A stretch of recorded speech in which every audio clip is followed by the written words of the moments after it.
Olá pessoal, curso Termometria PT100 13, resistência de isolação, bulbos de resistência ASTM E644 e E1137. Bom pessoal, aqui sobre resistência de isolação, eu estou bolando um negócio bem bacana aí para passar para vocês. Uma coisa que eu levo comigo é o seguinte: se você quer entender de alguma coisa, sobre algum produto, entender bem, ser um especialista nisso, leia norma. Isso eu falo nos meus cursos, falo nas minhas palestras, leia a norma. Então, eu vou começar a fazer um negócio bacana aqui, de a gente pegar trechos da norma e a gente ir a fundo nesses trechos para a gente ver quanta coisa legal tem na norma, que é muito bom para a gente poder melhorar a nossa fala, melhorar os nossos conhecimentos. Então, vamos lá, resistência de isolação. Vamos falar aí sobre a norma ASTM E1137 e o IE644, está dentro do book aí da ASTM. Testes necessários. Tema de apresentação, resistência de isolação. Deixa eu mostrar aqui para vocês o que a ASTM fala. Ela tem uma tabelinha lá de testes necessários para PT100, olha que legal. E a gente vai fazer um por um, e a gente vai pegar na norma, eu vou traduzir os pontos da norma e a gente vai colocar um por um para vocês verem quanta coisa interessante a norma traz e o pessoal não conhece. Tá? Então vou começar aí pela resistência de isolação, onde está a flechinha aqui, vermelho, resistência de isolação, que é o tema da apresentação de hoje. Nós temos aqui teste previsto, resistência de isolação. Como temos também resistência e temperatura, comprimento mínimo de imersão, olha que legal, uma dúvida que o pessoal tem muito, pressão, tempo de resposta térmica, o pessoal pergunta demais isso, vibração, autoaquecimento, estabilidade, efeito termoelétrico, choque mecânico e dimensional. Tudo isso a norma fala, o pessoal tem dúvida, pergunta para todo mundo, menos lê a norma. Então, a gente vai fazer passo a passo, vídeo a vídeo da norma. Aqui são os métodos de teste que ela prevê para cada assunto desse. Então, resistência de isolação é o método de teste descrito no E644, seção 5. Eu vou explicar isso aqui direitinho para vocês. E o critério de aceitação está na E1137, parágrafo 9.3. Vamos entender isso, depois mais para frente eu vou fazer um vídeo de cada um e a gente vai aprender junto aí, pessoal. Norma STM E1137 e 644, testes necessários. A gente separou aqui o foco, que é a resistência de isolação, e vamos lá.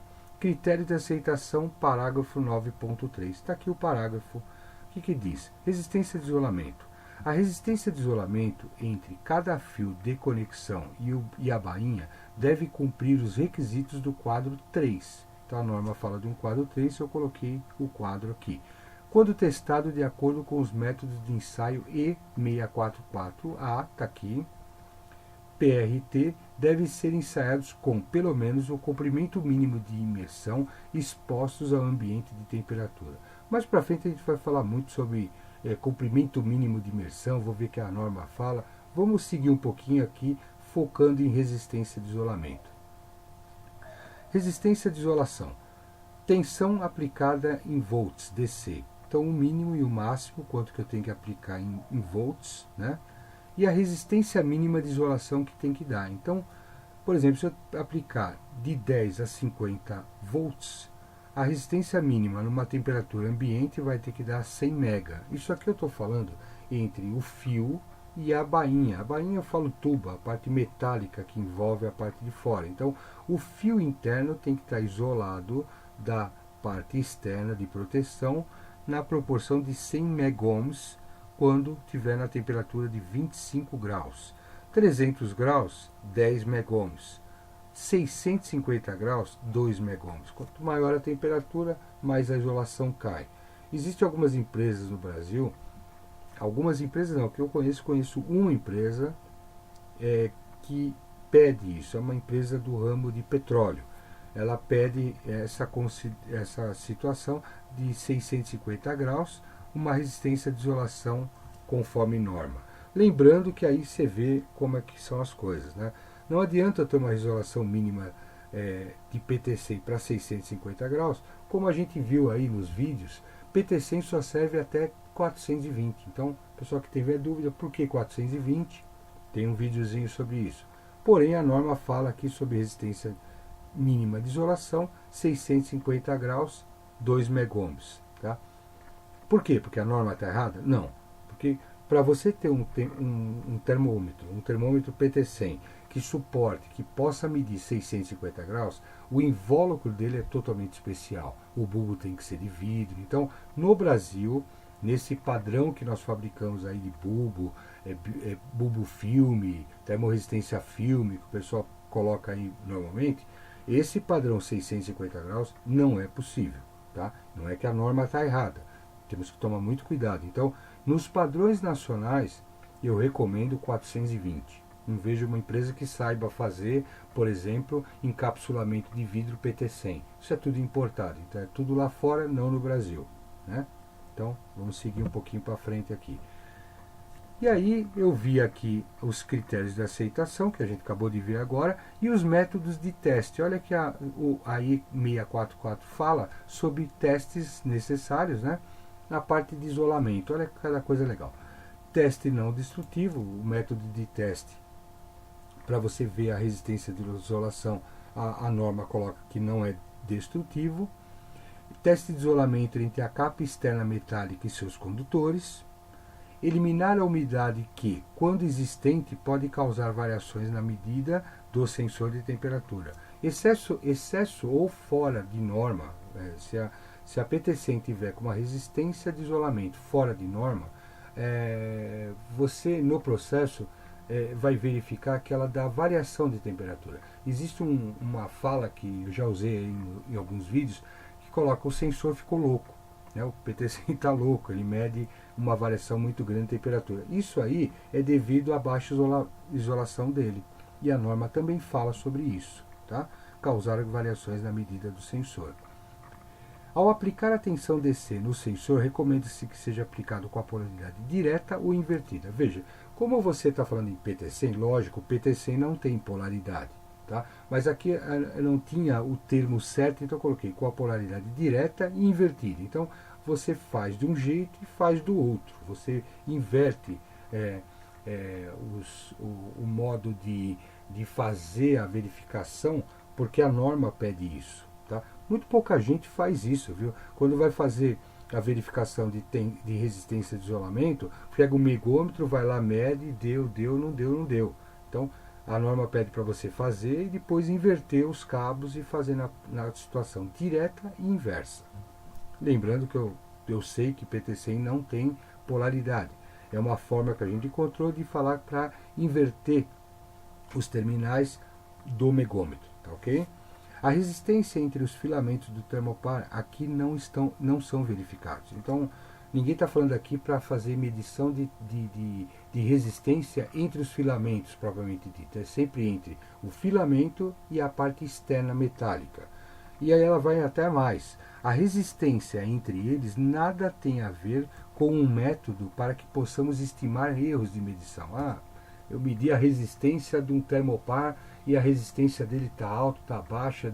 Não tem nada a ver isso com erros de medição. Então a norma fala muito bem isso, que a resistência de isolamento é isolação entre a parte externa e o filamento, entre os dois filamentos, né? Na realidade, se você tiver com ele pronto, e aí ela vai falar um pouquinho mais, eu faço a verificação com qual dos fios, com os dois, com um, com o outro. Ela fala um pouquinho mais além e a gente vai chegar nesse ponto aí. Eu só estou adiantando essa dúvida que pode passar na cabeça de vocês aí. Tá? A resistência de isolamento é para ser medida junto com outros testes. É aqui. Assim, o sensor precisa estar devidamente montado e finalizado em sua forma final de uso. Então, se eu pegar um fio ou outro, se ele está formado o termopar, eles estão em curto na ponta. Então, tanto faz pegar um ou outro, a resistência de isolamento entre fios e bainha, entre fios e o tubo metálico, será a mesma. Tá? O aparelho a ser usado precisa ter uma capacidade de pelo menos 10 gigohms e a 1010 volts. Normalmente é 1000 volts. Né? Mas ela fala em capacidade mínima aqui, tá? 10 GB. Eu não posso pegar um aparelho que tenha uma capacidade muito inferior a isso. Né? muito inferior não, tem que ser igual ou maior que isso. Antes de fazer outros testes, vibração, pressão e calibração, o teste de resistência é requerido. Então é o primeiro teste. Antes de você fazer um teste de calibração, eu não posso calibrar um sensor no laboratório de calibração sem ver a resistência de isolação dele. Eu não posso fazer um teste de pressão, de vibração. Pede-se para que veja primeiro a resistência de isolamento. É a primeira a ser vista. E o último aqui, o sensor deve estar a uma temperatura ambiente. É isso que recomenda a norma. É bem legal, parece que é um assunto meio óbvio, muito fácil, mas aqui tem coisas aqui que eu tenho certeza que muita gente não sabia, tá? Que o aparelho a ser usado tem que ter uma capacidade mínima de 10 GB, né? Que você tem que medir de uma maneira direta e inversa e não só de uma maneira só. Então é muito importante ler norma, pessoal. Ler norma, você vai ser um especialista em um produto. Então a gente vai avançar muito em norma, você vai ver quanta coisa legal tem na norma, o pessoal tem dúvida e não lê a norma. Então a gente vai tentar criar um hábito aqui de o pessoal ler norma. Então eu vou desmistificar isso, tá? Então é a nossa intenção. Se você gostou dos nossos vídeos, ajude a manter esse trabalho, curta, compartilhe, por favor se inscreva no nosso canal, nós estamos precisando de mais e mais inscritos. Por quê? Porque daí a gente pode se tornar um canal importante para o YouTube, que o pessoal conheça, né? Então a gente vai aumentando o pessoal que está escrevendo, aumentando as visitas, isso é muito legal. E eu estou me propondo a colocar meus 30 anos aqui sem nenhuma pretensão. Eu queria muito que todo o meu conhecimento ficasse aí para as gerações futuras. Meu WhatsApp é apenas para os inscritos. Se inscreveu, passa um WhatsApp aí, a gente está fazendo um grupo para fazer tirar dúvidas, né, de discussão, e criamos aqui o facebook.com/curso termometria. Também os vídeos vão sair daqui, eu vou jogar lá, a gente vai poder também discutir alguma coisa lá e também conseguir outras pessoas também através dessa ferramenta muito importante que é o Facebook. Meu nome é José Eduardo Toselli. Meu muito obrigado, um grande abraço a todos, obrigado ao pessoal que anda escrevendo e curtindo aí, valeu mesmo, obrigado, até logo. Olá pessoal, curso Termometria PT100 13, resistência de isolação, bulbos de resistência, ASTM E644 e E1137. Bom pessoal, aqui sobre resistência de isolação, eu estou bolando um negócio bem bacana aí para passar para vocês. Uma coisa que eu levo comigo é o seguinte: se você quer entender de alguma coisa, sobre algum produto, entender bem, ser um especialista nisso, leia norma. Isso eu falo nos meus cursos, falo nas minhas palestras, leia a norma. Então, eu vou começar a fazer um negócio bacana aqui, da gente pegar trechos da norma e a gente ir a fundo nesses trechos para a gente ver quanta coisa legal tem na norma, que é muito bom para a gente poder melhorar a nossa fala, melhorar os nossos conhecimentos. Então, vamos lá, resistência de isolação. Vamos falar aí sobre a norma ASTM E1137 e o IE644, está dentro do book aí da ASTM. Testes necessários. Tema de apresentação, resistência de isolação. Deixa eu mostrar aqui para vocês o que a ASTM